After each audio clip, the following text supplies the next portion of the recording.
Welcome to the Illinois Perinatal Quality Collaborative Labor Management Support e-modules.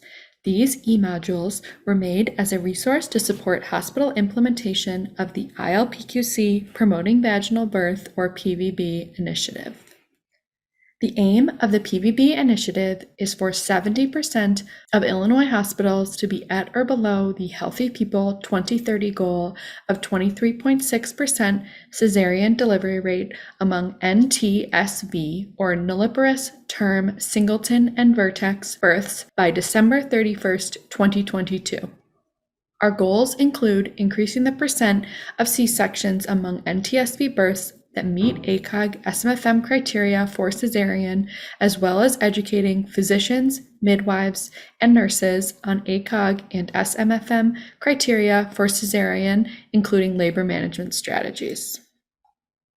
Hospital quality improvement teams participating in the PVB initiative are working on 5 key strategies to reduce cesareans among NTSV births, including labor management support.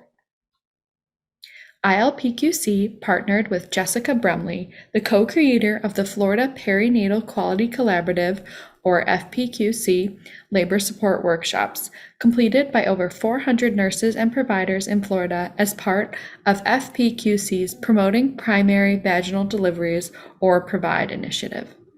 Jessica is Director of Midwifery at the University of South Florida Department of Obstetrics and Gynecology, where she leads a team of 14 midwives and advanced practice nurses. She also serves as an advisor on the FPQC PROVIDE initiative. In August and September of 2021, Jessica and ILPQC worked together to offer 2 live virtual labor management support courses for nurses and providers in Illinois. These sessions were recorded and broken down by topic into this collection of 14 e-modules ranging from 6 to 21 minutes each. We are excited to share them with you. Now I will turn it over to Jessica.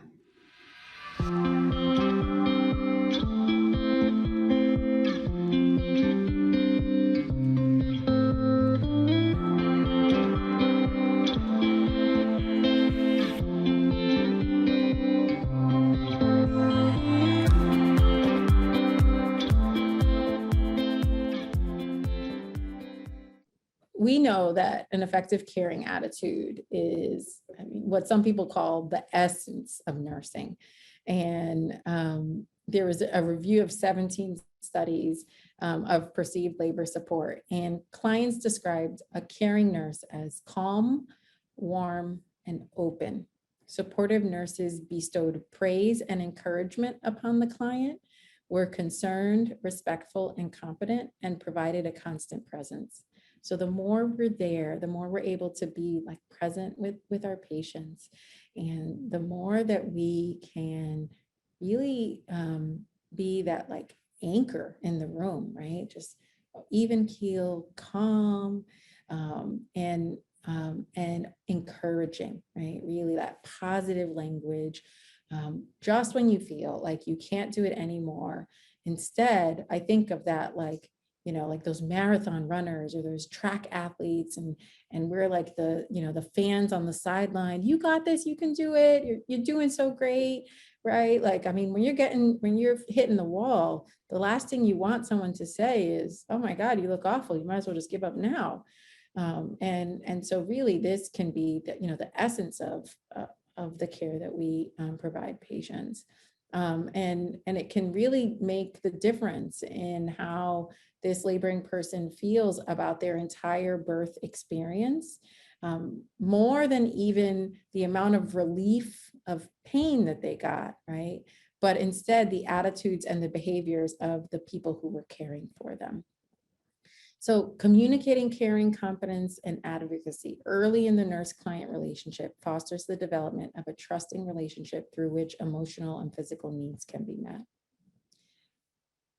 I think it's also great to practice, and I would have like this as a list of for like a station, if we were doing like a workshop, a station where people would just practice saying some of these words out loud and hear what it sounds. What is natural for you? What are the affirmations that you like to use? But you know, when somebody is like, I can't do this, you're like, you are doing it, right? You are doing it. You are strong. There, you know, there's some like little sayings like the secret about labor isn't that labor is hard, it's that women are strong or something like that, you're amazing, or just say, encouraging them to just take it one at a time, one wave at a time, one contraction at a time, and letting them know it's okay to be all up in their feelings. Like, yeah, it's okay to be scared. It's okay to yell. Like, these are okay. It's okay. Like, let them own it. Reminding them to breathe, to surrender, to sink in. I'm often just encouraging them to, drop your shoulders, focus on your breath. Every contraction gets you closer to the baby.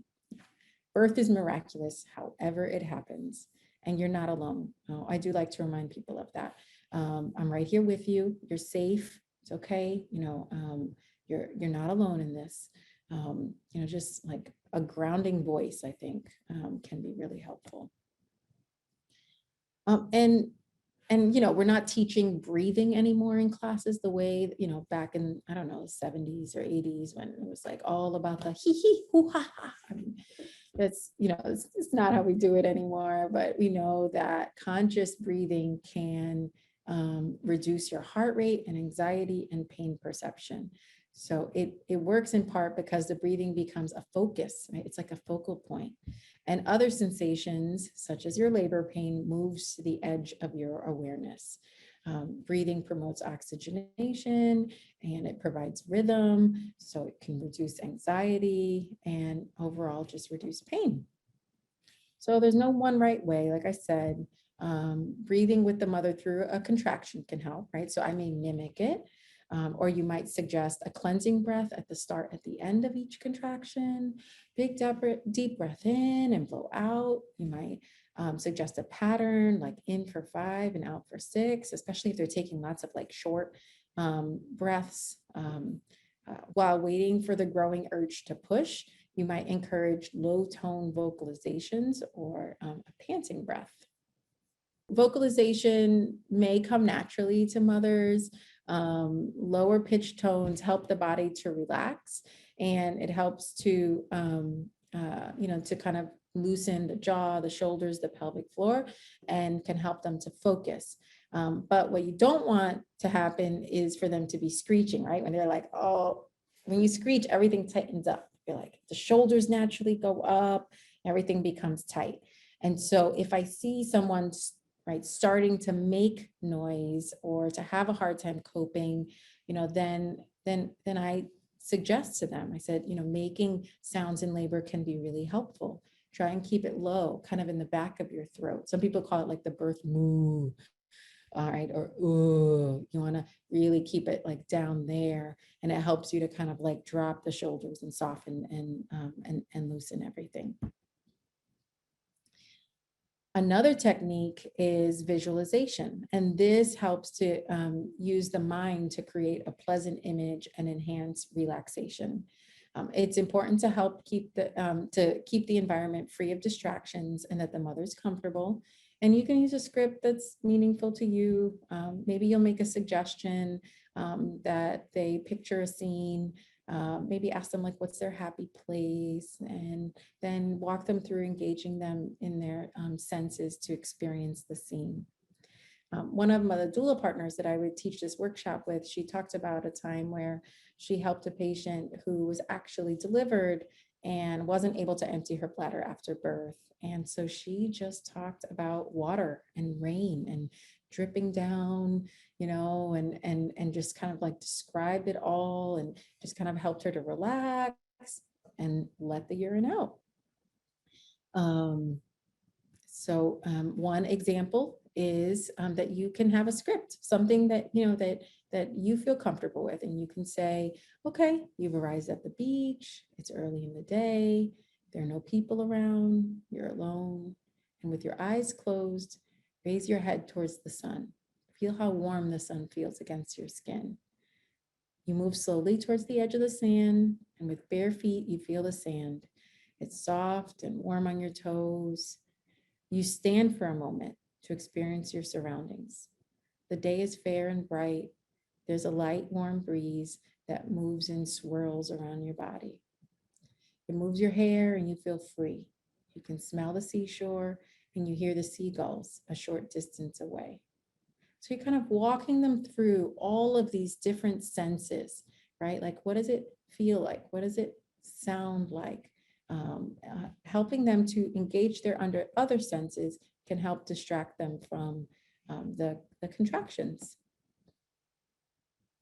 So we're just going to play a short audio track, a visualization track, and everybody's going to do their best to not fall asleep during this. I didn't hear it. Don't force them shut. Just allow your eyelids to softly meet and feel how comfortable it is to just sit with your eyelids softly closed. Now shift your weight a little here and a little there until it feels that you've nestled into the surface of whatever you're resting on. Good, nice and comfortable. In a few moments, you'll be in one of the most relaxed states you've ever known. You'll continue to hear my voice, and you'll hear noises around you, but none of the sounds you hear will interfere with your ability to teach yourself how to go deeply into a relaxed state each time you listen to this message. You may even place your awareness on a sound and use that sound to help you achieve an even deeper level of relaxation, deeper and deeper. Take in a slow, deep breath now. Allow the breath to gradually drift down through your chest, your stomach, your abdomen, and all the way down through the rest of your body. Take another deep breath. Breathe in comfort. Breathe in relaxation. Once more, take in a deep breath. And now let that breath flow down through your upper body, your stomach, your abdomen, and down into your legs, all the way down to the soles of your feet.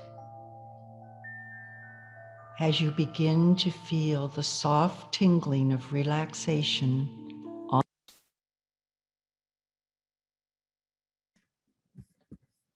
So hopefully nobody fell asleep during that. Does anybody recognize that audio track or know where that's from?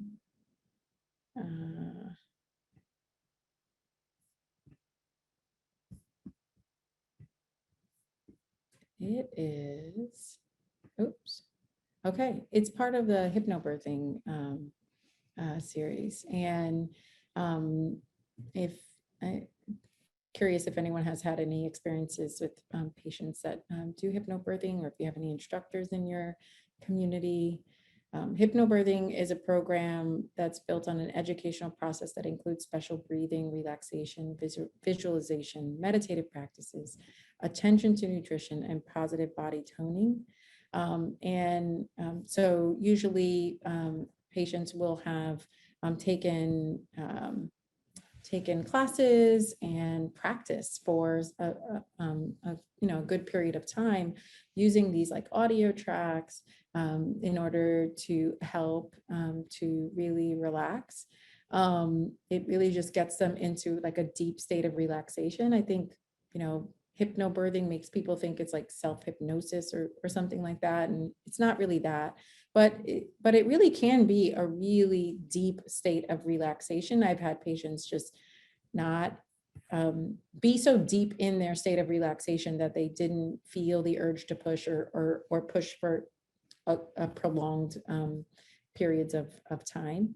And there may be some different language that patients who are using hypnobirthing may ask of you. So typically they ask to avoid the term contractions and instead prefer words such as surges or wave or sensation.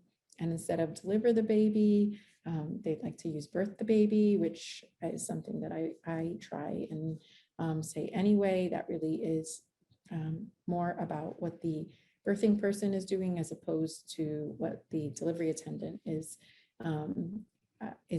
doing. And instead of breaking the water, they'll refer to releasing the membranes. Instead of pain, pressure. Instead of pushing, breathing the baby down, and instead of dilating, opening. So these are just some common examples of terms that they may ask you to use differently. And oftentimes they have some kind of sign or something that they bring into, to the room to kind of indicate that they're using this technique.